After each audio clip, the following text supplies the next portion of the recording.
Assalamualaikum warahmatullahi wabarakatuh. Kami dari kelompok 1, kelas Sistem Keuangan Islam B, akan memaparkan hasil diskusi kelompok kami.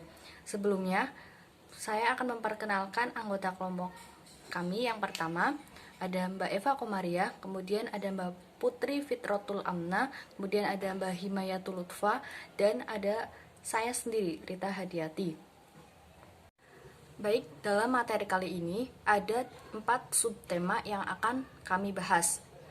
Yang pertama yaitu tentang definisi sistem ekonomi Islam.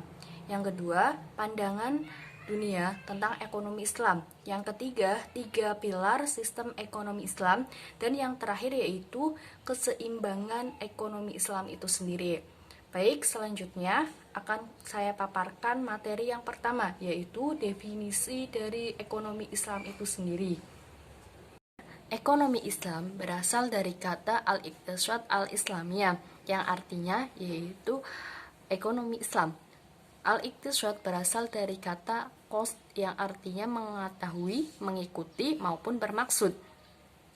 Sedangkan kajian ekonomi sistem ekonomi Islam ini sendiri ternyata sudah dikaji sebelum muncul di permukaan. Artinya ada sekelompok pelajar Islam yang sudah mengkaji terlebih dahulu tentang sistem ekonomi Islam ini. Ternyata dari kajian-kajian tersebut ada 2 kajian yang berbeda pendapat. Yang pertama mengatakan bahwa sistem ekonomi Islam itu sendiri identik dengan sistem ekonomi kapitalis. Sedangkan yang kedua, mereka mengatakan bahwa sistem ekonomi Islam itu identiknya dengan sistem ekonomi sosialis. Namun, dari 2 pendapat tersebut tidak disalahkan dan tidak menyalahkan. Memang benar adanya potensi-potensi yang ada dari 2 sistem ekonomi tersebut, namun tidak serupa dengan sistem ekonomi Islam. Definisi dari sistem ekonomi Islam. Sistem ekonomi Islam merupakan suatu sistem ekonomi atau perekonomian yang mana berdasarkan dan berlandaskan pada syariat Islam dan berpedoman pada Al-Quran dan hadis. Dalam pelaksanaan sistem ekonomi Islam, tidak boleh dan harus dihindarkan dari kegiatan maupun sesuatu yang dilarang dalam Islam, misalnya tadlis, horor, terus kemudian misalnya lagi haram, kemudian maisir, riba, dan lain sebagainya. Selanjutnya, saya akan mencoba memaparkan mengenai pandangan dunia ekonomi Islam. Menurut Maududi, worldview adalah Islami Nazariyat atau Islamic Vision, yang berarti pandangan hidup yang dimulai dari konsep keesaan Tuhan atau syahadah, yang berimplikasi pada keseluruhan kegiatan kehidupan manusia di dunia. Sebab syahadah adalah pernyataan moral yang mendorong manusia untuk melaksanakannya dalam kehidupannya secara menyeluruh. Nakwid al-Atas melihat worldview Islam memiliki elemen yang sangat banyak. Di antaranya yang pertama, ada konsep tentang hakikat Tuhan.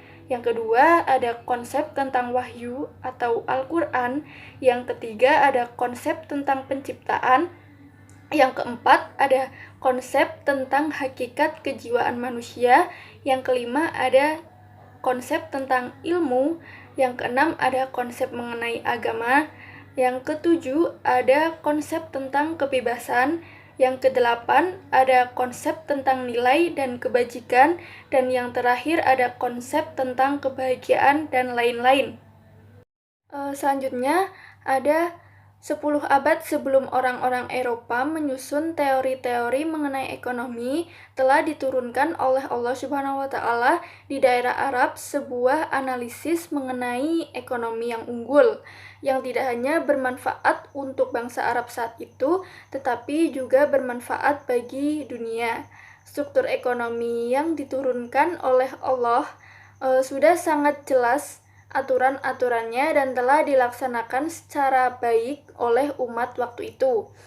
Sistem ekonomi tersebut adalah suatu susunan baru yang bersifat universal, bukan merupakan ekonomi nasional bangsa Arab. Sistem ekonomi tersebut dinamakan sistem ekonomi Islam. Selanjutnya, Ibnu Khaldun telah memberikan definisi ekonomi yang lebih luas dengan menyatakan bahwa ekonomi merupakan ilmu pengetahuan yang positif dan normatif. Maksudnya, mempelajari ekonomi adalah untuk meningkatkan kesejahteraan masyarakat dan bukan untuk mensejahterakan individu saja. Ibnu Khaldun juga menyatakan adanya hubungan timbal balik antara faktor-faktor ekonomi, politik, sosial, etika, dan pendidikan. Dia juga memperkenalkan sejumlah gagasan ekonomi yang mendasar, seperti pentingnya pembagian kerja, pembentukan modal, lintas perdagangan, sistem harga, dan sebagainya. Selanjutnya ada 3 pilar ekonomi Islam. Pertama, kepemilikan ganda, dan yang kedua itu ada kebebasan ekonomi yang terikat, dan yang ketiga yaitu jaminan sosial. Yang pertama yaitu kepemilikan ganda. Ekonomi Islam dibangun di atas 2 macam pemilikan itu secara bersamaan. Sementara karakteristik lain ekonomi Islam adalah penciptaan keseimbangan antara kepentingan personal dengan kepentingan sosial. Dua kepentingan ini dikatakan seimbang selama tidak ada pertentangan antara keduanya, atau dimungkinkan adanya penggabungan antara keduanya. Jika terdapat kontradiksi antara kepentingan personal dengan kepentingan sosial, dan terdapat kesulitan untuk menciptakan adanya keseimbangan atau penggabungan antara keduanya, maka Islam lebih memprioritaskan kepentingan sosial dibandingkan dengan kepentingan personal. Kedua yaitu kebebasan ekonomi yang terikat. Aturan-aturan syariat sesungguhnya ingin mengarah kebebasan pada 3 hal. Yang pertama, hendaknya kegiatan ekonomi itu legal secara hukum dan sesuai dengan asas halal, haram, dan nilai-nilai moral. Dan yang kedua yaitu jaminan hak negara untuk melakukan intervensi demi menjaga dan memelihara kepentingan umum. Dan yang ketiga yaitu sebagai pendidikan bagi kaum muslim untuk mengutamakan kepentingan orang lain atas kepentingan pribadi.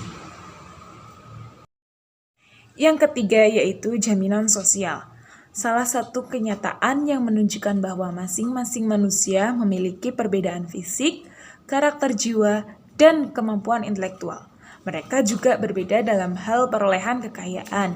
Untuk membantu orang yang tidak memungkinkan untuk menghasilkan kekayaan secara mandiri, maka Islam menggariskan adanya jaminan sosial dan keberimbangan antara anggota masyarakat sebagai bentuk penolakan adanya kesenjangan mencolok dalam level penghasilan.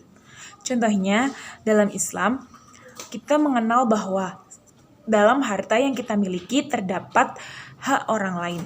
Dengan begitu, kita dianjurkan untuk berzakat, infak, maupun sedekah untuk mereka yang membutuhkan. Keseimbangan sistem ekonomi Islam. Konsep utama sistem ekonomi Islam adalah keseimbangan. Segala prinsip dalam industri keuangan Islam memiliki tujuan memberi kesejahteraan kepada masyarakat. Di antaranya yang pertama, keseimbangan antara kebutuhan jasmani dan rohani. Islam sangat mendorong umatnya untuk mengutamakan ibadah lebih dari segalanya. Bukan berarti Muslim dilarang untuk melakukan kegiatan di luar itu. Aktivitas mencari nafkah harus seimbang dengan kegiatan ibadah. Muslim wajib untuk menaati ketetapan syariah terhadap berbagai aspek kehidupan. Balasan atas ketaatan Muslim adalah pahala dan kelancaran rezeki di muka bumi. Setiap hukum syariah memiliki tujuan menciptakan keadilan untuk seluruh makhluk di dunia. Yang kedua, keseimbangan antara kebutuhan individu dan sosial. Ekonomi Islam berusaha mewujudkan keseimbangan antara kebutuhan individu dan sosial masyarakat.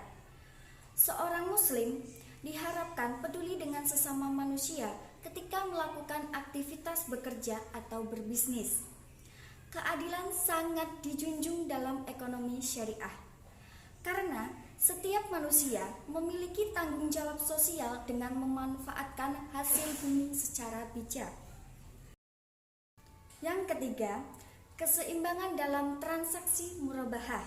Transaksi murabahah adalah akad jual beli yang menyatakan perolehan dan keuntungan yang disepakati oleh penjual dan pembeli. Keseimbangan dalam konsep transaksi murabahah terwujud pada 3 aspek utama yang membedakan dengan konsep transaksi pada umumnya. Pertama, keterbukaan dalam transaksi mulai dari penyediaan barang hingga kesesuaian barang pesanan. 2.